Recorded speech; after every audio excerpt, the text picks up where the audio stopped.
hobby heroes. Today I'm going to guide you through building and painting a haunted cathedral.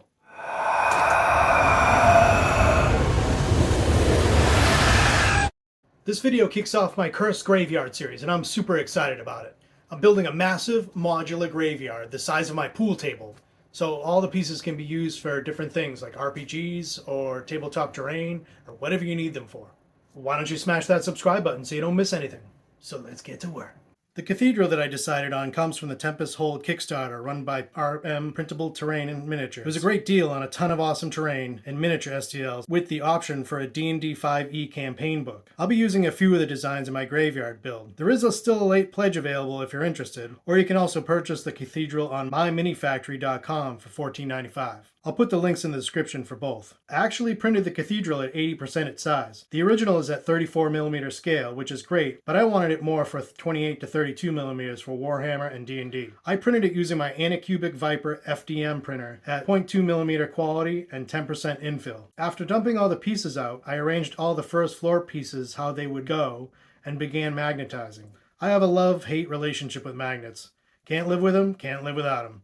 I would place two pieces that would join together side by side, then using a long strip of magnets, place one in, then flip the line over and glue in the matching one to get the correct polarity. It goes pretty fast once you get the rhythm. I used 4mm by 2mm neodymium magnets, and for the most part, it did a pretty good job keeping everything together. It got a little wonky magnetizing the pieces that were supposed to support the roof, so I ended up using a combination of superglue and hot glue to join certain parts together, so taking the roof off would be easier and help facilitate gameplay. I primed each piece flat black with Rust-Oleum paint and primer. I wanted to do a zenithal highlight, so I decided to use my airbrush. I wanted to be precise, seeing the cathedral is the pinnacle location of the graveyard and where the end boss would be. In hindsight, I should have just used a rattle can. Instead, I used Liquitex white ink through an airbrush, which took quite a while and used up like half a bottle of ink. Then I used a makeup brush to dry brush titanium white over the entire thing to make the edges pop. You can use any white paint. So, I guess you could just say I slap chopped the hell out of this project. My plan was to use transparent paints for the base coats, but I didn't want just a plain gray stone, so I sprayed Citadel Shade Nighthaunt Gloom, the old formula, for a cool stone color. And I mean cool as in temperature. I wanted a spooky atmosphere, and I'm planning on using my Age of Sigmar Nighthaunt army as the evil that haunts the graveyard, so I thought the color was appropriate. Next, I moved on to masking off the wood beams on the roof pieces with painter's tape, and sprayed the shingles with Citadel Croxigore scales. I thought the combo looked pretty good. I felt like it needed an accent color, so I decided to make all the windows a rusty brownish orange color, to be rusted steel. So I ended up going with Citadel's Gorebrunta fur contrast. This was a complementary color on the color wheel opposite the blue-green of the stone and roof to add another kind of contrast. I wasn't trying to be too precise with this step, letting the overspray look like rusted stains on the stone around the windows. This step made a huge difference in the overall look, and also added a cold versus warm contrast to the build. I also added patches of Army Painter rust effect on all the metal parts. The next step was to paint all the wooden timbers that made up the edges of the roof as well as the wooden floors inside the cathedral. For this I used Citadel Contrast Wildwood, applied with a brush. Then once dry, I used a couple of Apple Barrel craft paints, Territorial Beige and Khaki, to create highlights, wood grain and weathering on the roof. On the floor inside, I wanted it to be different from the wood outside, so I dry brushed it with Apple Barrel Chestnut, which is a warm orangey brown. The flagpole got a coat of Folk Art Gunmetal Gray, and the bell got painted in Folk Art Antique Copper. I used Citadel Nilex Oxide for the patina. If you really want to jazz it up, you can also add moss or corrosion effects. The last spot that needs paint is the tile floors inside the cathedral. I wanted a color in the yellowish beige department to again offset the blues and greens, so I went with Army Painter Sand Golem.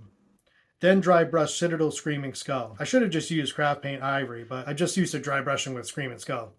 To add some weathering or wear and tear to the roofs of the cathedral, I dry brushed Apple Barrel Khaki, mostly going up the roof to hit the shingle edges. That about finished things off. So here's the final product.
Overall, I'm super excited about how it turned out. I didn't even spend that much time on it. The idea was Fast, fast, fast. I got a lot of terrain to build and paint for this project, so get her done. I just gotta say, thanks so much for watching this video. And hopefully, you come back around and watch the next one.